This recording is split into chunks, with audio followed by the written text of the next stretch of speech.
ఉగ్రవాదుల కన్ను చీకటి ఖండంపై ఆఫ్రికాపై పడింది అనటం కంటే అమెరికన్లు యూరోపియన్లు ఎక్కడుంటే అక్కడ ఉగ్రవాదులు తెగబడుతున్నారు. ఇప్పుడు పశ్చిమ ఆఫ్రికా ఖండంలోని మాలీపై పడింది. 170 మందిని బందీలుగా పట్టుకున్నారు ఉగ్రవాదులు. వీరిలో 80 మందిని మాలీ భద్రతా బలగాలు విడుదల చేయించాయి. హోటల్లోని ప్రతి రూమ్ను భద్రతా బలగాలు జల్లెడ పడుతున్నట్లుగా తెలుస్తోంది. హోటల్లోకి ప్రవేశించిన భద్రతా బలగాలు ఉగ్రవాదులపై విరుచుకుపడుతున్నట్లు సమాచారం. గాడ్ హీస్ గ్రేట్ అంటూ హోటల్లోకి ఉగ్రవాదులు ప్రవేశించినట్లు ప్రత్యక్ష సాక్షులు చెబుతున్నారు. ఉగ్రవాదుల దగ్గర భారీ పేలుడు పదార్థాలు కూడా ఉన్నట్లు ప్రత్యక్ష సాక్షులు కథనం.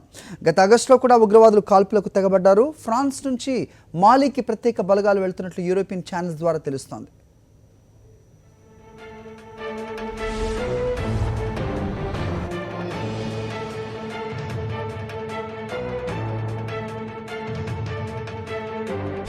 మాలీలోని హోటల్పై ఉగ్రవాదుల దాడి ఘటనకు సంబంధించి మరింత సమాచారం మా కరెస్పాండెంట్ వెంకటేష్ ఢిల్లీ నుంచి అందిస్తారు. వెంకటేష్, చెప్పండి, 170 మంది ఉంటే 80 మందిని భద్రతా బలగాలు విడిపించినట్లుగా సమాచారం అందుతోంది. మరోవైపు ప్యారిస్ నుంచి బలగాలు కూడా ఫ్రాన్స్ నుంచి వెళ్తున్నట్లుగా కూడా తెలుస్తోంది.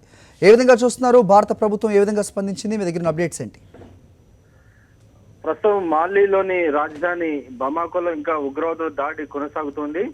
ఇప్పటికే 170 మందిని బందీలుగా పట్టుకుంటే అందులో 20 మంది భారతీయులు ఉన్నట్టు కేంద్ర విదేశాంగ శాఖ కొద్దిసేపటి కిందటే ప్రకటించింది. అయితే భారతీయులు 20 మంది కూడా సురక్షితంగా ఉన్నట్టు వికాస్ స్వరూప్ విదేశాంగ శాఖ అధికార ప్రతినిధి తన ట్విట్టర్ అకౌంట్ లో ప్రకటించారు. వారిని విడిపించేందుకు అవసరమైన అన్ని చర్యలు కూడా తీసుకుంటున్నామని చెప్పారు. వీటితో పాటు ఇప్పటికే 7వ అంతస్తులో ఉగ్రవాదులు నక్కి ఉన్నారని తెలుస్తుంది. 7వ అంతస్తులో ఉగ్రవాదులు కొద్దిమంది అందులో ఉన్నటువంటి పర్యాటకుల్ని 3 కాల్చి చంపినట్టు సమాచారం ఉంటుంది. మిగిలిన వారందరినీ కూడా విడిపించేందుకు చుట్టూ మాలీకి సంబంధించిన సైనికులందరూ కూడా హోటల్ చుట్టూ అంతా ఉన్నారు. సో ఆపరేషన్ కంటిన్యూ అవుతోంది. వారిని విడిపించేందుకు అన్ని ప్రయత్నాలు జరుగుతున్నాయి. రీసెంట్ గా మనం చూసాం, గత శుక్రవారమే ప్యారిస్ లో పెద్ద ఎత్తున ఘటన జరిగి 100 మందికి పైగా వారిని చంపేసినటువంటి పరిస్థితి. ఈసారి కూడా అదే రకమైనటువంటి పరిస్థితి ఇక్కడ నెలకొన్నటువంటి సిచ్యువేషన్స్ కనబడుతున్నాయి. అయితే బందీలకు సంబంధించి వారికి ఎటువంటి వారి డిమాండ్స్ ఏంటి అన్న విషయం పైన మాత్రం ఇంతవరకు కమ్యూనికేషన్ ఏది కూడా వీరికి అందలేదు. ప్రభుత్వం నుంచి వీరిని విడిపించేందుకు ప్రయత్నాలు చేస్తున్నప్పటికీ కూడా ఇంకా వారి ఇద్దరే ఉగ్రవాదులు ఉన్నారు. 170 మందిని వారి డిమాండ్స్ ఏంటనేది ఇంతవరకు మాత్రం వారు ప్రకటించట్లేదు. మొత్తం ఉగ్రవాదులు ఎంతమంది వెళ్ళారు? 10 మంది మొత్తం హోటల్ని చుట్టుముట్టినట్టుగా వార్తలు వచ్చాయి. ఇప్పుడు మీరు ఇద్దరని చెప్తున్నారు.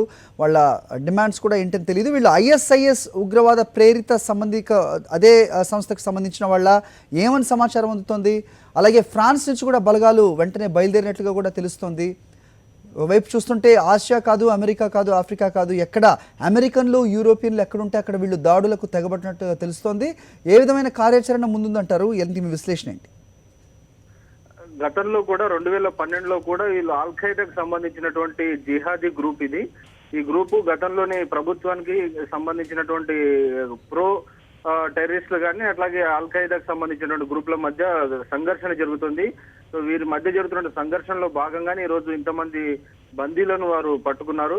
సో వారిని విడిపించేందుకు జరుగుతున్నటువంటి ప్రయత్నాలు కూడా ఫలించినటువంటి పరిస్థితి. 2012లో ఈ సంఘటన జరిగింది. వాటితో పాటు 2013 జనవరిలో ఈ 2 గ్రూపుల మధ్య కూడా ఒక ఒప్పందం జరిగింది, శాంతి ఒప్పందం. ఈ 2 గ్రూపుల మధ్య స్థానికంగా ఉన్నటువంటి గ్రూప్స్ ఇవి, వాటి మీద శాంతి ఒప్పందం జరిగిన కానీ ఆ ఒప్పందాన్ని ఇంతవరకు అమల్లోకి రాకపోవడం, దాన్ని అంగీకరించని కారణంగా ఇంకా ఈ రోజు బందీలను పట్టుకుని ఉగ్రవాదులు తమ డిమాండ్లు నెరవేర్చుకునేందుకు ప్రయత్నాలు చేస్తున్నట్టు కనబడుతుంది. అయితే ఇప్పుడు ప్రస్తుతం వారి డిమాండ్స్ ఏంటన్న విషయానికి సంబంధించి ఇంకా ప్రభుత్వంతో ఎటువంటి చర్చలు ప్రారంభం కాలేదు. సైనిక చర్య జరిపి వారిని విడిపించేందుకు అవసరమైనటువంటి ప్రయత్నాలు మాత్రం జరుగుతున్నాయి. చుట్టూ మొత్తం హోటల్ చుట్టూ రాడిసన్ బ్లూ హోటల్ చుట్టూ అంతా మూగారు. ఈ రాడిసన్ బ్లూ హోటల్ అనేది అమెరికాకు సంబంధించినటువంటి హోటల్.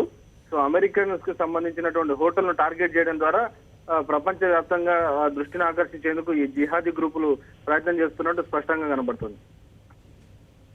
ఓకే వెంకటేష్, ఫ్రాన్స్ బలగాలు కూడా వెళ్తున్నట్లు సమాచారం ఉంటుంది. మరోవైపు భారత దౌత్య కార్యాలయం వద్ద ఏదైనా ప్రకటన విడుదల చేశారా? అయితే 20 మంది భారతీయులు కూడా ఉన్నట్లు తెలుస్తుందని చెప్తున్నారు. సురక్షితంగా వాళ్ళు బయట రావడానికి ఎలాంటి కార్యాచరణ చేస్తున్నారు? ఏంటి ముందున్న ప్లాన్? ఇప్పటికే అక్కడ ఉన్నటువంటి ఎంబసీతో మన విదేశాంగ శాఖ అధికారులు సంప్రదింపులు జరుపుతున్నారు. వారిని ప్రస్తుతానికి ఉన్న సమాచారం మేరకు 20 మంది భారతీయులు సురక్షితంగా ఉన్నారు. ఈ 20 మంది భారతీయులు దుబాయ్ బేస్డ్ గా పనిచేసేటువంటి ఒక కంపెనీలో పనిచేస్తున్నారు. వారు ఆ కంపెనీ పని కోసం అక్కడ బమాకో నగరానికి వెళ్లారు. బమాకో నగరంలోని ఆ రాడిసన్ బ్లూట్ లో పర్మనెంట్ గా అక్కడ వారికి ఆ కంపెనీకి సంబంధించి అక్కడ హోటల్లో రూమ్స్ బుక్ అయి ఉన్నాయి. సో అక్కడనే వారు భారతీయులు 20 మంది ఉంటున్నారు. సో ఆ 20 మందిని ఈ రోజు బందీలుగా జిహాదీ ఉగ్రవాదులు పట్టుకున్నటువంటి పరిస్థితి. సో ఇప్పటి వరకు వారి ప్రాణాలకు ఎటువంటి ప్రమాదం లేదని విదేశాంగ శాఖ సమాచారం చెప్తోంది.